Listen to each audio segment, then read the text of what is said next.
Yes, good morning, dear children. So today we are going to see the remaining part of stock exchange. So in the previous classes we have seen about that is the differences between stock exchanges we have seen.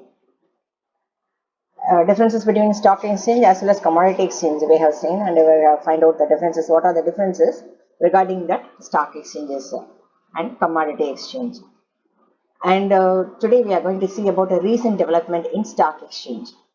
So the structure of stock market in India has undergone a vast change due to the liberalization process initiated by the government.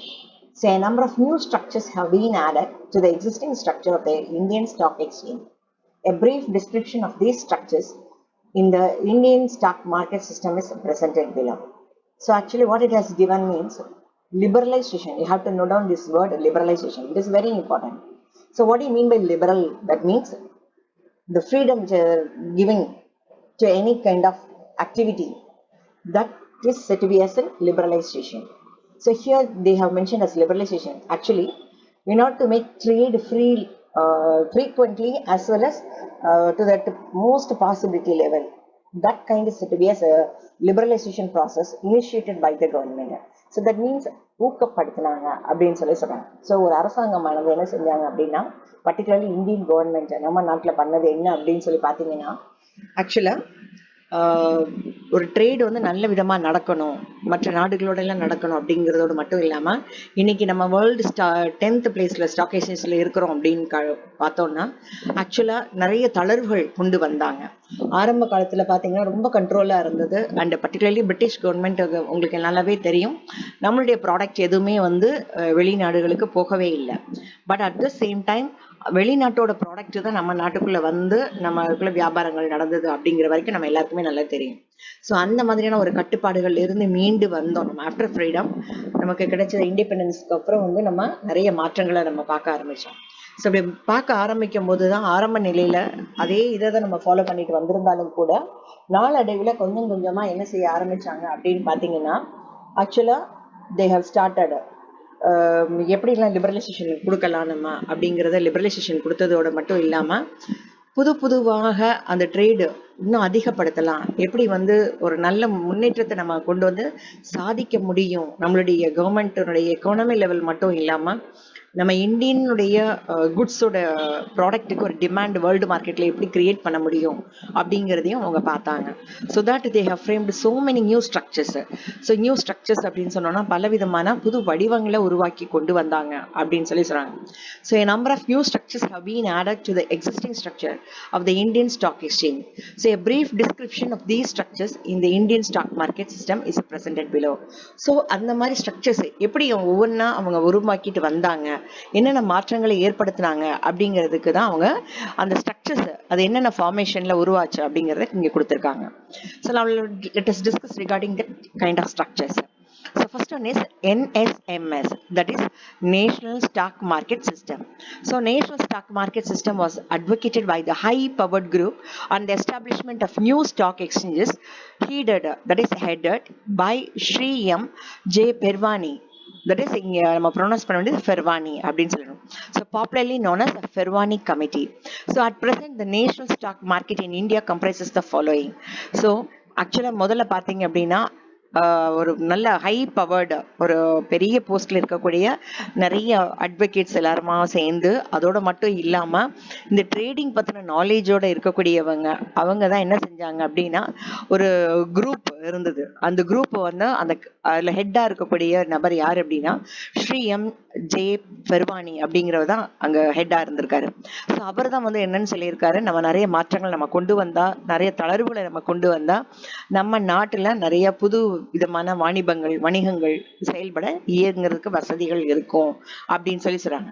அப்படி அந்த மாதிரியான செயல்பாடுகள் வரும் பொழுது நமக்கு நம்ம நாட்டோட பொருளாதார நிலை வந்து ஒரு நல்ல முன்னேற்றத்தை காண முடியும் அப்படின்னு சொல்லி அவர் சொல்லியிருந்தார். ஸோ அப்படிப்பட்ட ஒரு சூழ்நிலையில தான் இப்ப என்ன செஞ்சாங்க அப்படின்னா, அவர் கொண்டு வந்த அந்த ஒரு ஆர்கனைஸ் பண்ணி கொண்டு வந்த அந்த இதெல்லாம் என்ன அப்படின்னு பார்த்தோம்னா, அதில் ஃபர்ஸ்ட் ஒன்று தான் National Stock Exchange of India Limited, and second ஒன்று stock holding corporation of India Limited, Third one is National Clearing and Depository System. And the fourth one is Securities Trading Corporation of India. Fifth one is National Securities Depository Limited. So these are the 5 important structures which has been prescribed or else formed by this committee. Particularly, it is headed by Shri M.J. Farvani. Okay, now let us see that National Stock Exchange, that is NSE. It is incorporated in November 1992. It is a country-wide screen-based online and order-driven trading system. It uses satellite link to spread trading throughout the country, thereby connecting members scattered all over the India.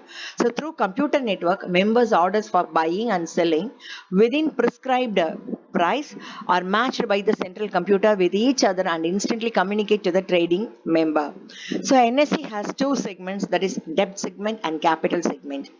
It is assured in transparent, screen-based and user-friendly trading of global standards. It has revolutionized stock trading in India. So NSE அப்படின்னு சொல்லி நீங்க பாத்தீங்கன்னா it is incorporated அப்படிங்கிறாங்க. எப்போ உருவாச்சு அப்படின்னா in the year 1992 in the month of November. So it is country wide அப்படின்னு சொல்லி பார்த்தீங்கன்னா நாடு முழுவதுமே எல்லாருக்குமே இது வந்து தெரிகிற மாதிரியாக எல்லாருமே இதன் மூலமா பயனடைகிற மாதிரி அவங்க அதை உருவாக்கியிருக்காங்க அப்படின்னு சொல்றாங்க. அண்ட் உங்க எல்லாருக்குமே தெரியும் நமக்கு இன்னைக்கு நெட்வொர்க் ஃபெசிலிட்டி கிடைக்குது அப்படின்னா only with help of satellite தான் நமக்கு இந்த நெட்வொர்க் ஃபெசிலிட்டி நமக்கு கிடைக்குது. ஸோ இந்த அதே சேட்டலைட்டோட ஹெல்ப் மூலமா தான் அவங்க என்ன செஞ்சிருக்காங்க, நம்ம இந்தியாவில் உள்ள எல்லா பக்கத்தில் இருக்கக்கூடிய மெம்பர்ஸ் ஸ்கேட்டர்ட்னா இங்கே ஒன்று அங்கே ஒன்றுமா ஒவ்வொரு டிஸ்ட்ரிக்ட்ல ஒவ்வொரு வில்லேஜஸ்ல சொன்னோம்னா நோக் அண்ட் கார்னர் அப்படின்னு சொல்லலாம். ஸோ மூல முடுக்கில் இருக்கக்கூடிய அத்தனை மெம்பர்ஸையும் ஒரு இடத்துல அவங்க இணைச்சு கொண்டு வராங்க. அப்படி இணைச்சு கொண்டு வரக்கூடிய அந்த மெம்பர்ஸை தான் அவங்க என்னன்னு சொல்றாங்க அப்படின்னா they have been scattered all over the இந்தியாவா இருந்தாலும் கூட அந்த இது பார்த்தீங்க அப்படின்னா கம்ப்யூட்டர் நெட்வொர்க் மூலமாக அவங்க ஈஸியா ஒரு செக்யூரிட்டியை வாங்கவோ விற்கவோ முடியும் அப்படின்னு சொல்றாங்க. அண்ட் விதின் பிரிஸ்கிரைப்டு ப்ரைஸ் அப்படின்னு சொன்னா நம்ம ஆல்ரெடி நம்ம பார்த்திருக்கோம் ஸ்டாக் எக்ஸ்சேஞ்சஸ்ல ப்ரைஸ் டிட்டர்மினேஷன் அப்படின்றது நமக்கு இருக்கும். தட் மீன்ஸ் ஒரு ஃபிக்ஸட் ப்ரைஸ் தான் அங்கே இருக்கும். ஸோ நீ எந்த மூல முடுக்கில் இருந்து நீ பார்த்தாலும் சேம் கைண்ட் ஆஃப் ப்ரைஸ் தான் உனக்கு இருக்கும்.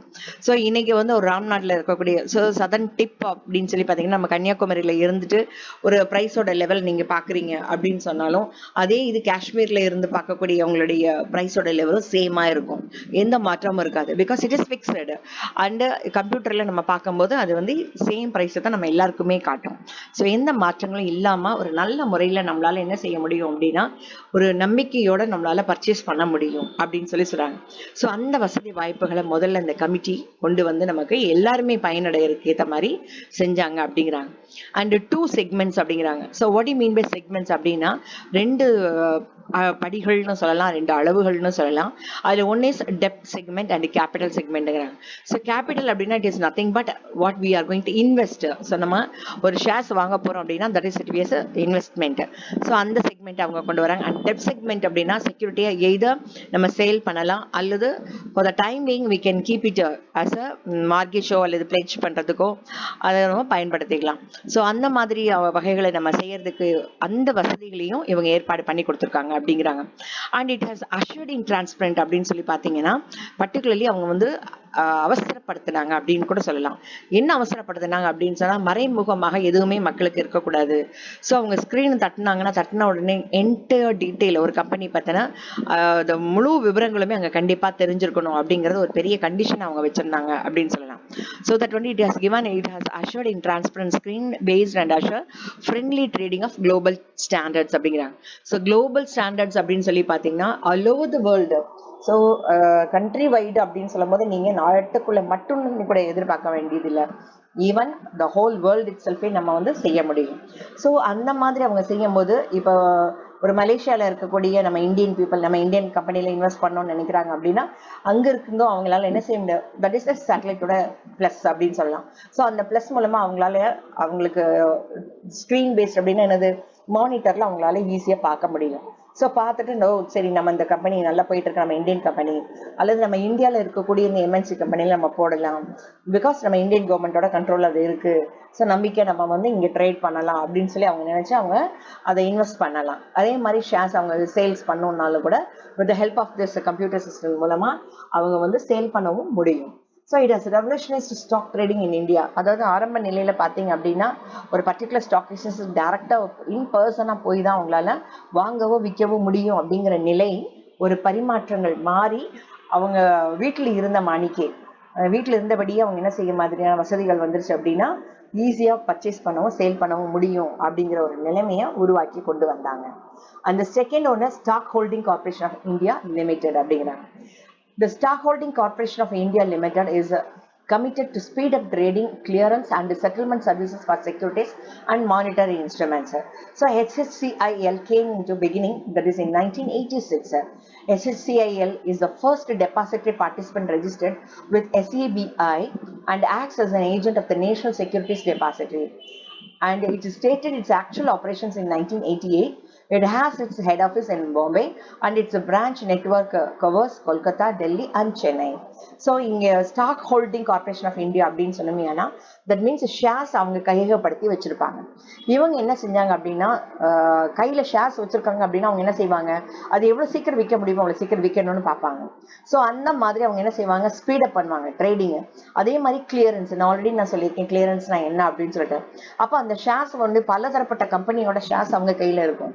அப்போ அந்த மணியை வந்து அதை ப்ராப்பராக அந்தந்த நபருக்கோ அல்ல அந்தந்த நபர் கம்பெனிக்கோ போய் சேரணும். ஸோ அந்த கிளியரன்ஸஸுமே வந்து ஒரு கரெக்டான டைமில் நடக்கிற மாதிரி அந்த செட்டில்மெண்ட்டை ஒரு ப்ராப்பரான முறையில் நடக்கிறதுக்கு அவங்க ஹெல்ப் பண்ணுவாங்க. And settlement services for securities and monetary instruments அப்படின்னு சொல்லும்போது யாருக்கு பணம் தேவைப்படுதோ அவங்களுக்கு அந்த பணத்தை கொடுக்கறதுக்கான வழிவகைகளையும் அவங்க செய்வாங்க அப்படின்னு சொல்றாங்க. And HHCIL game into beginning being அப்படின்னு சொல்லி பார்த்தீங்கன்னா 1986 அதை ஸ்டார்ட் பண்ணாங்க. அண்ட் அதே சமயம் ஃபர்ஸ்ட் டெபாசிட்டரி பார்ட்டிசிபென்ட் அப்படின்னு சொல்லி பார்த்தீங்கன்னா எந்த இடத்துல அதை முதல்ல ஆரம்பிச்சாங்கன்னா only with the help of Security Exchange Board of India, அவங்களுடைய துணையோட தான் இதை அவங்க செயல்பட ஆரம்பிச்சாங்க அப்படிங்கிறாங்க. So and access and agent of the National Securities Depository அப்படின்னு பார்த்தா இட் ஆக்சஸ் அண்ட் இன்டர்மீடியேட்டரி, ஒரு ஏஜென்ட்டாக ஒரு இன்டர்மீடியேட்டரி அப்படின்னு சொன்னோம்னா மிடில் மேன் மாதிரி அவங்க வந்து செயல்பட ஆரம்பிச்சாங்க அப்படின்னு சொல்றாங்க. ஸோ யாருக்கு இடையில அப்படின்னு சொல்லி பார்த்தீங்க அப்படின்னு சொன்னா நேஷனல் செக்யூரிட்டிஸ் டெபாசிட்டரி சிஸ்டத்துக்கு இடையிலையும் செக்யூரிட்டி எக்ஸ்சேஞ்ச் போர்ட் ஆஃப் இந்தியாவுக்கு இடையிலையும் அவங்க வந்து ஒரு அல்லது கார்பரேட் நிறுவனத்துக்கு இடையிலையும் ஒரு மிடில் மேன் மாதிரி அவங்க செயல்பட ஆரம்பிச்சாங்க. And it started it's actual operations in 1988. So 1986 வந்து அதை வந்து எக்ஸிஸ்டன்ஸுக்குள்ள வந்திருந்தாலும் கூட ப்ராப்பரான முறையில் அது இயங்க ஆரம்பிச்சது எப்போ இருந்து அப்படின்னா 1988. So it has its head office in Bombay. அதனுடைய ஹெட் ஆஃபீஸ் எங்கே இருக்குது அப்படின்னு பார்த்தீங்கன்னா பாம்பேயில்.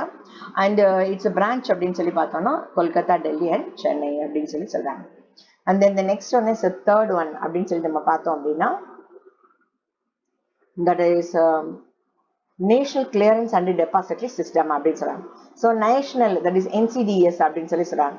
ஸோ இதனுடைய மெயினான இது பார்த்தீங்கன்னா அதனுடைய ஆக்சுவல் லோகோ நீங்கள் பார்த்தா உங்களுக்கு நல்லாவே தெரிஞ்சிருக்கும். ஸோ இந்த லோகோ மூலமாக நீங்கள் பார்க்கும்போது அதில் அவங்களுடைய முக்கியமான செயல்பாடுகள் என்னெல்லாம் அப்படின்னா ஃபங்க்ஷன்ஸ் இருக்குது அப்படிங்கிறாங்க. செட்டிங் அப் அப்படின்னா அதை எப்படி வந்து நிறுவனது அப்படிங்கிறாங்க. அடுத்து பார்ட்டிசிபென்ட்ஸ், இதில் யாரெல்லாம் பார்ட்டிசிபெண்ட்டாக வருவாங்க அப்படிங்கிறாங்க. அண்ட் லீகல் ஆஸ்பெக்ட்ஸ் அப்படின்னு சொன்னால் சட்டப்பூர்வமான செயல்பாடுகள் நடைமுறைகள் அப்படின்னு சொல்கிறாங்க. அண்டு டிரான்சாக்ஷன்ஸ் அப்படின்னு சொன்னால் பையிங் அண்ட் செல்லிங், அந்த கான்ட்ராக்ட் அதை எப்படி செயல்படுத்தலாம் அப்படிங்கிறத அவங்க இங்கே மெயினாக குறிப்பிட்டு சொல்லியிருக்காங்க. So national clearance and depository system அப்படின்னு சொல்கிறாங்க. So tissue system was created chiefly to help overcome the problem of settlement and the clearance of transactions consequent to enormous workload on the clearing agencies and share transfer agencies. அதே மாதிரி அவங்க இப்போ ஆக்சுவலாக பார்த்தீங்க அப்படின்னா நான் ஆல்ரெடி உங்களுக்கு கிளியரன்ஸ்னால் என்னென்ன எக்ஸ்பிளைன் பண்ணியிருக்கேன்.